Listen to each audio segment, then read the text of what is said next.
Life under surveillance. It's something, isn't it? Over the last 20 years, it's become so pervasive that a lot of people don't even notice it. But you should, because we're moving into a future that nobody really wants. And it feels like there's no off-ramp, too.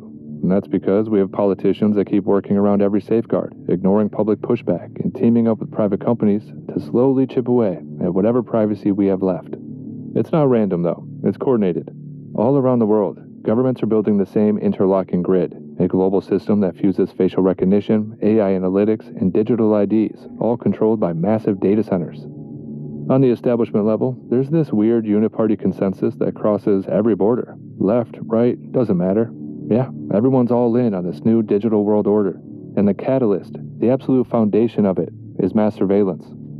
They need it to monitor speech, banking, movement, behavior, everything, so they can enforce, their pet projects.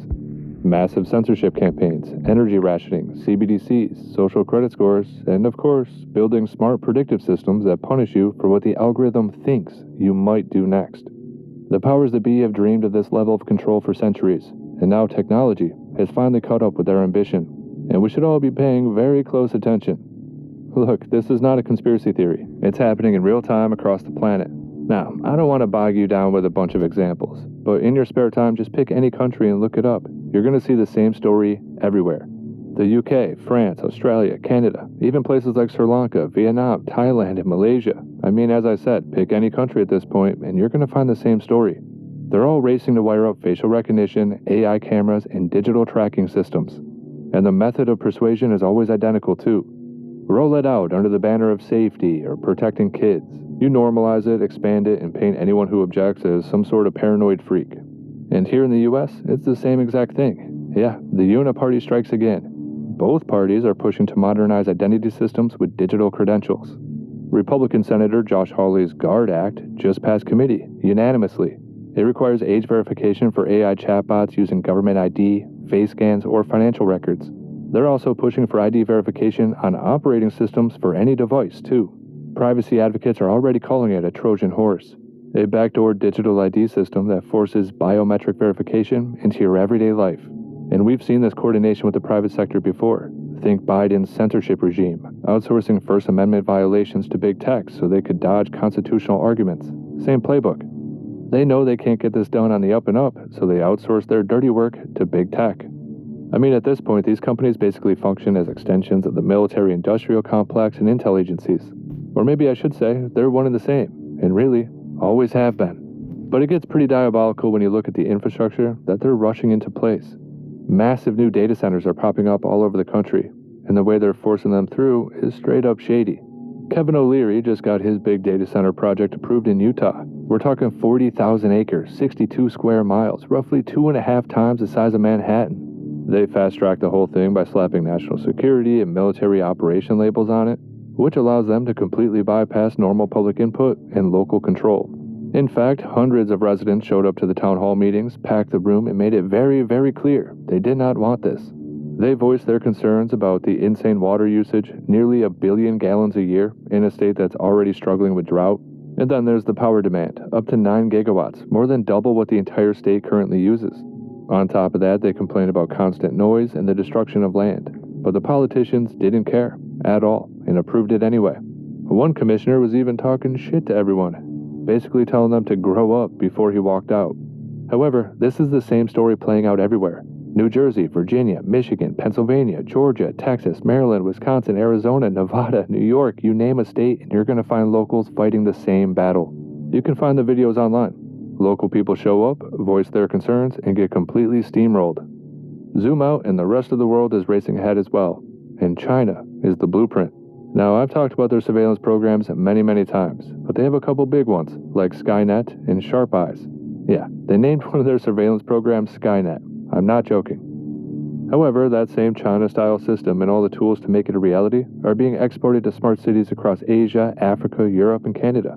The top-down plan rolls on, and every aspect of life is being pulled into this net, too. Streets, stores, schools, homes, borders, online activity. And facial recognition is not just about spotting criminals, alright? It's going to be used for real-time behavioral scoring and predictive policing. With all this in mind, they seem to be right on track for that magical 2030 date. So we got to keep forcing these conversations. We have to try, because it's It's just all crazy. But here's what really got me thinking about all this stuff. I came across this image right here. We have a skeleton on its knees, praying, and it's staring up at a surveillance camera dangling in the sky. And the text reads, "Can a monitored soul be free?" My first thought is no. And it's not like you have to read a policy paper or a 30-page report to understand that. Most of you can probably just feel that in your bones, right? However, I feel like that image cuts through the sales pitches and forces the deeper question that most people don't want to touch. When every move, every expression, and every private moment is logged, scored, and judged, can a monitored soul truly be free? I say no, not in any meaningful sense. So I'm sure you've heard people mention the panopticon before, right? But philosophically, this is the panopticon made real. So here's the idea.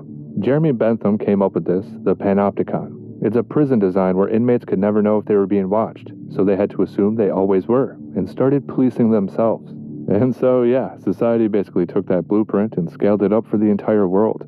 Foucault put it perfectly. The watched internalize the watcher. You don't really need physical chains anymore. When the camera is always on and the algorithm is always scoring you, you start editing your own behavior. You edit your words, your posts, eventually even your thoughts before they actually form. Freedom becomes performative. It's the same thing we see with censorship. People self-censor themselves so hard they don't even realize they're doing it. John Stuart Mill warned us about the tyranny of the majority and the despotism of custom. But what about the despotism of the algorithm? When every little deviation from the approved norm gets flagged, where does real individuality go? Well, I'd argue authenticity dies in the data center. Existentially, we could talk about the gaze of the other. They say when someone looks at you, you suddenly become an object in their eyes. Your freedom gets limited by how they see you. Now imagine millions of artificial eyes watching you 24/7. That turns an entire society into objects instead of, free subjects. People call that bad faith. And now we're doing it on a civilizational scale. You can already see it happen. Just look at influencer culture. I know, it's annoying, but just for a second. They're constantly performing, constantly towing the line of whatever platform they're on. And when you're watched all the time, you stop living for yourself and start performing for the machine. Theologically speaking, the soul is tied to your conscience and your relationship with God, right? Not the state. And that's a big distinction. Because God's all-seeing nature is benevolent. However, human surveillance, that's just control. It's coercive. Early Christian thinkers talked about the freedom of the inner man. Augustine wrestled with the human will, and he basically said that true liberty comes from aligning with the divine, not some external force. So when the state or an algorithm tries to play God and monitor your every thought and movement, that's kind of idolatry, right? It's a false God demanding perfect compliance. And here's the really, really sad part. At that point, the whole idea of the soul starts to get hollowed out. If every action is prejudged, where's the room for genuine moral choice? Where's the space to wrestle with God, with your own conscience, with the hard questions in life? Or even just to have a private conversation with your friend? A monitored soul becomes a managed soul. Managed soul is not free. It's domesticated, basically. Yeah, you're just like your cat now. Good job. History is full of warnings. Orwell's 1984. If you want a picture of the future, imagine a boot stamping on a human face forever. But in 2026, the boot is a camera and an algorithm. The moral to be drawn from this dangerous nightmare situation is a simple one. Don't let it happen. It depends on you.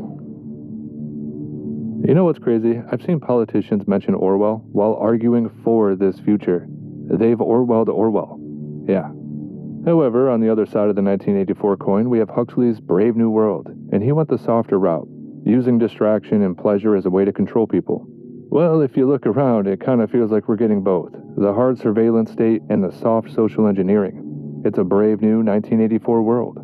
Yeah, we're getting it from all sides. Now you've also probably heard the buzzword surveillance capitalism. Your behavior is the raw material, and you are the product. But this is a little different. It's governance. The Davos crowd calls it a managed ecosystem. But the image calls it for what it is, a cage for the soul. Look, I'm not saying that every security camera is the mark of the beast or whatever. Reasonable, targeted, transparent law enforcement does have a place. However, what they're building is totally encompassing, preemptive, and unaccountable. It's everywhere, all the time, and focused on everyone. And once that infrastructure is locked in, we're kind of screwed, right?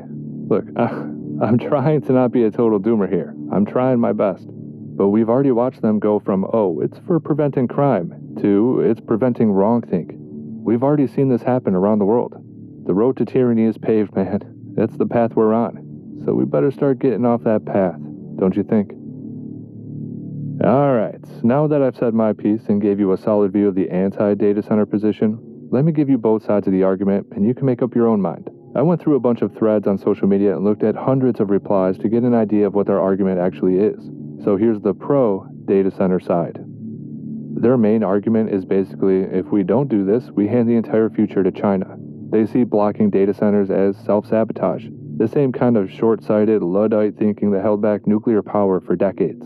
To them, these facilities are essentially just 21st century infrastructure, and there's nothing nefarious lurking underneath, at all.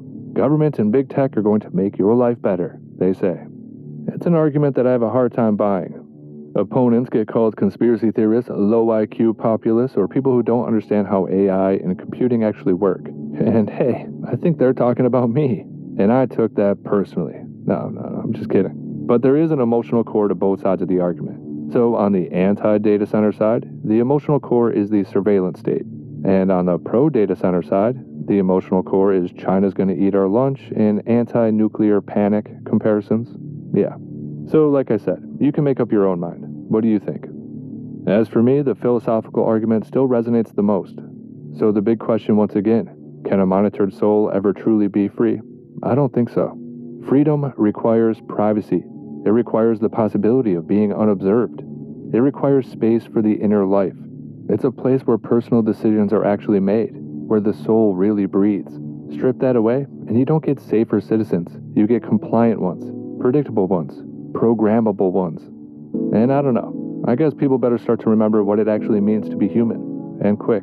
You should never let them convince you that convenience is worth your soul. And that's because if we surrender our inner life to the camera, to the state, then the answer to this big question becomes permanent. And I don't know about you, but that's not a future I want to live in.